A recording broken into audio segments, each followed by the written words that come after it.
సొంతం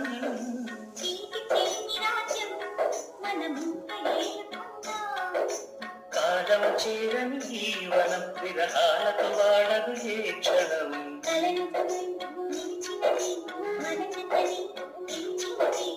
ఆమని కోకిల తీయగా మన ప్రేమకి దీవెన తీయగా